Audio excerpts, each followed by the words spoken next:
Xabi Alonso's side then leaving it very, very late, but in the end they kick off the defence of their title with a 3-2 victory. Let's get some reactions, shall we? We'll hear from let's hear from Granit Xhaka in a moment, but first Joe Scally. Joe, heartbreak for you and your teammates. How do you sum up the feeling right now? Yeah, the feeling right now is terrible. You know, we put out such a good performance in the first and second half.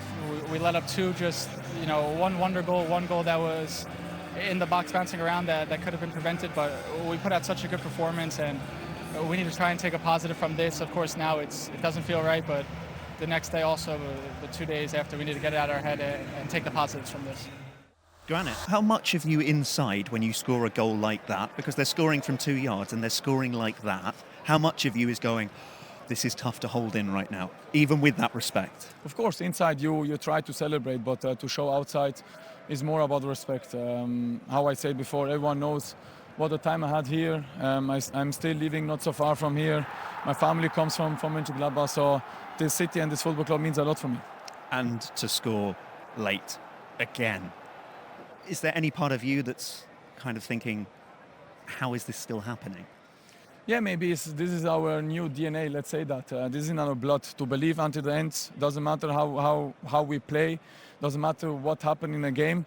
We had the feeling after the 2-2 that we are still in a game. Mönchengladbach, they was putting some defensive players as well, so they gave us more time in the midfield, and after we have the players who have the quality to score, to finish action, and we did it.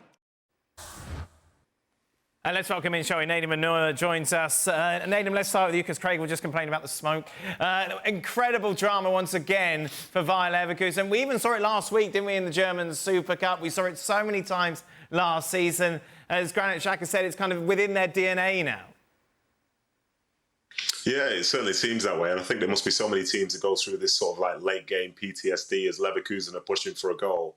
But I think Shaka summed up because at times you could see Gladbach, maybe they were being a bit too defensive. You know, maybe the mindset for them was to try and hold on to something that they had. And then Leverkusen will always keep probing. And I think if you're a Gladbach fan, you've got to wonder, you know, you've seen so much VAR sort of involvement in this game. You've had a goal ruled out. You've had a penalty given against you. And with Shaka, I think all the decisions were correct. But then even still, the keeper saves the penalty in the 101st minute, but then they score the rebound. I think there's something about Leverkusen. They find a way to get things done. I personally thought that maybe some of that luck would run out at some stage, but it seems like this year is going to be the same as last year, and they're doing it again. It's a lot of fun, this game, wasn't it, Shaq? It was. I mean, Bayer Leverkusen certainly dominated. When it was on. No! Shaq, it's been a good Just keep going. Bayer Leverkusen, I thought, dominated the early exchanges. Not only the 2 goals, hit the woodwork a couple of times. It could have been 4 or 5 at one point. But then Monchengladbach, and I thought that Leverkusen's kind of defence during the second half, and especially for that second goal, it just left a lot to be desired.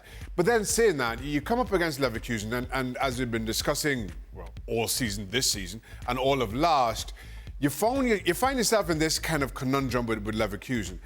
Do you go and press them later on? They have so much pace at their disposal that if you leave spaces in behind, as you saw with the opening goal, with the likes of Frimpong and Granit Xhaka and the running that he does, or do you just sit back and defend? And in the late stages of the game, that's when Leverkusen simply are at their best. They do not seem to panic. So when you're later, when it's late and you're hanging on for a point, you just don't know how to play against this Leverkusen. Well, Leverkusen never seem to panic and always seem to get the rub of the green, a little bit of luck that maybe they deserve. I certainly feel that they look the most calm in those situations that I've seen anybody in a football game. I was young, growing up, watching the likes of you playing. Manchester United. But I tell you something, I'm on the edge of angeriness today already for a couple of reasons. You know, when I was watching this game, and then this smoke comes in, right, and you've got Derek Ray trying to apologise for everything that's going on with German football and the history of the world, and we're all sitting there just waiting a damn freaking game starting again. Now I think, so I was on the edge at that point. Yes. Smoke had me. Smoke. And people piping on about the Bundesliga had me on the edge. What are you going to say? When I was young and you were playing, This year, I'm going to try and upset as many people as possible. Manchester United were the team that would kind of do it in injury time. Yes. Like, Fergie time. As an opponent, how conscious are you of that, and how psychologically? Well, it didn't really affect us at the time because we weren't in the league title race. Chelsea, we were in the middle of the table at best. So, but do you think it gets in your head? Like, it gets in other people's heads. Exactly. Right. And if you remember the first year, I think it was the first year that they won the title under Sir Alex, was this late great Steve Bruce header at home when almost half the stadium had gone home. You know what I mean? I jest about that, but it was just incredible. And I suppose, but the difference here is people talked about as United getting the rub of the green, and I'm not saying they did. Fergie time, the referees in the pocket, the Stretford end, but they were the big club. Yeah. They were the juggernaut and out there to be beaten, and they certainly became that under Sir Alex Ferguson. But Leverkusen are not. You know, they're this sort of, what were they, Neverkusen up until last year. So they're not this big spending juggernaut that's getting the favouritism of everybody else, or certainly I wouldn't imagine so. It's just that they've had this uncanny knack of, you know, maybe getting a little bit of luck or a lot of luck and then having this persistence just to keep going. Now, that's not a bad trait. Now, United had that, but in everybody else's eyes, a lot of people's eyes, they also had other factors, right? Which is the paranoia factor that the referees will give them an extra 2 minutes, the referees will give them a penalty, this will happen, that will happen. I don't feel Leverkusen, I think if anybody, Bayern Munich have probably had that over the years, more than any other club in Germany. Nedum, what a signing obviously he's proved to be since making that move from Arsenal. Yeah, absolutely. He looks incredible signing for them. I think the fact that he can almost dictate the tempo of a game, you know, he doesn't become too flustered. And as the guys were saying there, even with the way that he pushed towards the end of a game, it's not just lump it forward to the big man, hope for a flick on, you know, hope something drops to you. Like, there's real structure behind it. I think even the way, again, that Shaka was talking about the game at the end there, he's reading the situation on the field at that time. It's almost like, to a certain extent, it's like a manager on the field, somebody who can sense the little tweaks that need to happen within the game, when to speed up, when to slow it down, and even to give him credit for his goal. You know, that comes from a turnover, and Frimpong is bombing up the wing, but he's still understanding that you need to come up to support the play. And yes, the strike is incredible and all that stuff, but just that overall game read and knowing where to be. You know, he is the heart of that team, and all those other players like Verts, for example, who do really well. I think some of that really good work comes because he's in the engine there, and that's right, he looks incredible.